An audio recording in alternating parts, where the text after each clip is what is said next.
And they're going to be here at my office, and you and Magda will be the only ones in attendance. All right, Neil will be... Tuesday and Thursday from 9:30 to 12:30 here at the office. And then we will discuss access the following week. On my left, your right, is Magda. Yes, hello, Magda. Next to Magda is Kevin. And hi. And next to Kevin is their advocate, Starella. Starella. Yeah. Thank you very much for coming. And Starella has not been cleared for visit. I was clear about that when we were at your house. I said if anybody wants to be a part of the visit, they need to come to me and get a criminal record check and sign a consent. And she has not done so. Because I'm helping her, because I'm so deep into this, and they're saying that I'm a dangerous person. They're telling... dangerous in what way? They haven't said. I've been called a dangerous person, though, that I've been told, and that I'm a liar, and that to get Magda away from me, she told... So they're trying to destroy your credibility, mudslinging you and whatnot, right? Yeah. They have told my parents that. They have told my parents that she is dangerous, that she hasn't, in a telephone conversation recorded with Rhonda Bailey, she had said that she had not went through a criminal record check. Yeah, and I chose, I was going to have the paperwork, and I chose that if someone wants to do a criminal record check on me, it's going to be somebody, there's no reason why I should have to be put down or made look like I'm, you know, some kind of a criminal in this case just because I'm helping Magda. You don't have any criminal record? No. You don't have any drugs or alcohol problems yourself? No, and I'd actually like to, I would do a public, I'd rather give a criminal record check to the public and then to actually give them the, what do you call that, let it be Rhonda Bailey to say, oh, you know, that's her own private information. I'd rather have that publicly. Here you go. But why didn't you tell me she was there? It seems to me you guys were trying to sneak her in there. No, I talked to Janine. Janine does not have the authority to say who is at visit or not. Initially, I was concerned because Magda's husband got custody of her child from her first marriage, and I wondered about that, like why he got custody, and I wondered if there was an issue. So I phoned the ministry and said that I was concerned about this, and she said yes, they would check into it. If there was a problem, they would get a hold of me.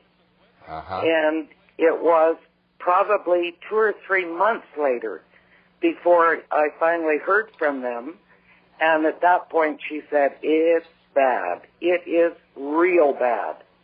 And started to detail a bunch of stuff that scared me. Okay, but wait a minute, Barb. This social worker breached confidentiality, information that she got, records. She didn't just call to say thank you for your call, yes, we have concerns. Did she elaborate on her concerns? Yes, she did. Yes, she did.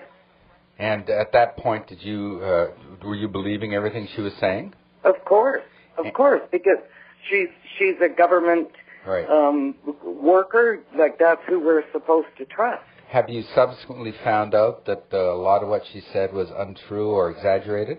Very much. Oh, okay. Very much. This is a child that we're talking about, and you guys adhere to what we're doing. We have bent over backwards to assist and help you guys prove that you can parent.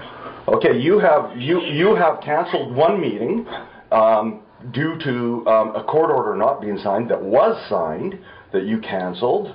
I mean. Tried to cancel a meeting. Kevin, you tried to cancel Tuesday's meeting. I tried to cancel Tuesday's meeting and postpone it till Wednesday. Kevin, things happen.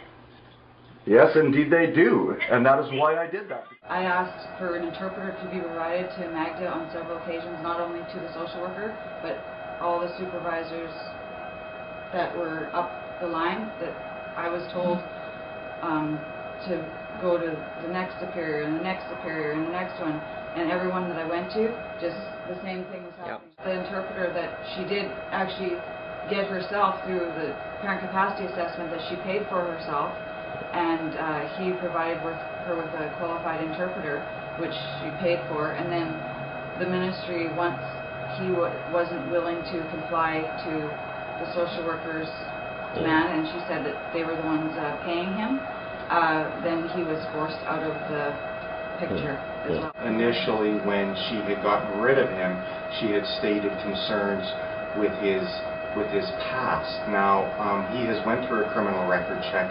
He has had that completed, and he has also had, he had also went through and got his, I don't know, it's a certificate to be a court interpreter. So he has. Are you talking about Zygmunt? Zygmunt Janowitz, yeah. Okay. What I am worried about today, and I will be taking this up with our lawyer, is the fact that you guys are just going ahead and doing what you want, when you want, how you want. And there is a child at risk. We have not had time to assess your ability to parent. On that note, Dr. Lawrence has been found to be biased in favor of the MCFD. I will not be accepting him as my psychologist. So then are you paying for it? No, that has not been stated in here who does or who doesn't. We will use who we choose. When she came back in June, that's where I became concerned, was because they said that she had a severe mental illness in the first meeting that I had with Magda, and that she couldn't even be diagnosed. So I went with her to a mental health worker and a psychiatrist that was back in Calgary from 5 years previous. And what I was hearing from them was that the actual mental health worker said he didn't find her to be mentally ill, and he was the one who the social workers got to assess her before she even had her child. They did no psychiatric assessment of her. A psychiatrist came in 2 days after her child was taken, even after the mental health worker. It states in the hospital notes that aside from situational crisis, there was no mental health concerns. Their own expert. Yeah. So their own mental health worker, and then a psychiatrist came in, and under her state of shock, because she wasn't prepared, it states in the notes that she was not to be told that her child was to be taken, and that she was to have no contact with her child. So they didn't even tell you they were apprehending this baby? Kevin, I understand that Starella was at the visit today. Yep, she was. Anyone who goes to the visit needs to be authorized by me. I thought she's a contact person. She is not someone that is authorized to go to visits, and that was clear. No one will go to visits unless it's authorized by me. Is that clear? Just hold on a second here. It right in the court order. It says you, Dad, Okay, just me, hold on. and Starella I'm just going to are go upstairs, supervisors. and I'm going to read out the court order to you. And next week, the visits will be at our office, and you and Magda will be the only ones at the visit. Magda is frightened of what has happened with the one social worker, Rhonda Bailey. She does not want to have her child to have any contact with Rhonda Bailey. She does not want to have any contact with Rhonda Bailey. Of all the social workers that we have come into contact with, she has been by far the most confrontational. Next week's visits we will do, and since you're not ready for the 6 hours, we'll do the 2-3 hours here at the office, and then we'll discuss the 6 hours the following week. All right. And you and Magda will be the only ones in attendance. Okay, and I do expect that whoever's there will be we care. I don't expect... Kevin, you don't get to choose. And I want an interpreter there, too. An interpreter for what? An interpreter for the meeting. He's going to be in contact with the MCFD. I want the interpreter there. Excuse me, but Paul doesn't speak Polish. It doesn't matter. He can learn. Polish. He doesn't speak anything right now. And English to Polish. Deutsches, how's that? We do not need an interpreter. We are going to get an interpreter because it states right in here under... With professionals, Magda has the right to an interpreter.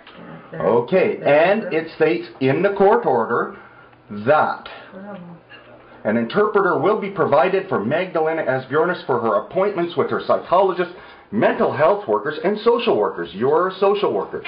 So, one subsection B, there will be no... I'm not going to waver on that one at all. Well, we discussed this. We discussed this with Clayton Miller. I actually said to Clayton with you in the room, I said, the interpreter is not going to access visits, and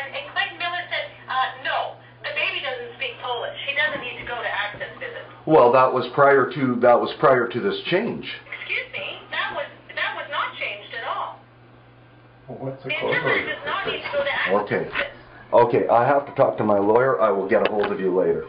Well, you don't need to get a hold of me. It's a done deal. Visits are here at the office, and they will be 3 hours on Tuesday and 3 hours on Thursday, 9:30 to 12:30. And then we will discuss what access looks like the following week. And in the meantime, I will arrange for a meeting. Okay, and I want to supervise. I want to. Who's the supervisor? Yes, I do get. You don't get to choose, and you better check on that because you don't get to choose. We're paying for it. We choose. What did I do so wrong to do this? Evan, the things that have gone on are sneaky and underhanded. Having Starella there without my knowledge just indicates to me that you guys are not in a position to work cooperatively, and until you are, I need a closer handle on what's happening. I am working in 100% adherence to the custody order here. And why was I not informed that Starella was going to be there? You told me. According to the information that we had, my mother did expect that was passed on to you, that you were aware of that. She is there for support for you, but she is not there for access visits. It was sneaky, and I'm not. No, that was not sneaky. I had no knowledge of that. I had no knowledge of any contention that you had with her being here. Really? Really. Really? Well, where is it proven that I did have? There's no burden of proof on that. Well, you didn't mention that she was going to be there, but you mentioned your brother. I mentioned my brother at the last visit. Yeah, but you didn't mention Starella. My mother mentioned that to a couple of the girls, to Janine. Janine doesn't get to choose who's at the visit. And I will check with Janine. Okay. Okay, do that. I will. I got told from Camp Gretel that he didn't want to get involved because he didn't want to botch things up, and so he wasn't willing to. I said, I've collected evidence with Magda that is concerning, and actually it will show in the report to court that there was fabrication by the social worker, which led to the removal of the child. And he said, that's a very serious allegation that I'm saying. And I said, well, I've got the papers right in front of me. Yeah, it isn't serious. Would you please take it serious? I asked him, and I've spoken with him 5 different times, and I've requested that he do an independent, that somebody within the ministry do an independent review, provide another social worker. And what have they told you? No. Do you think that these so-called child protection workers are indeed helping this family if they are ever in need? Not at all.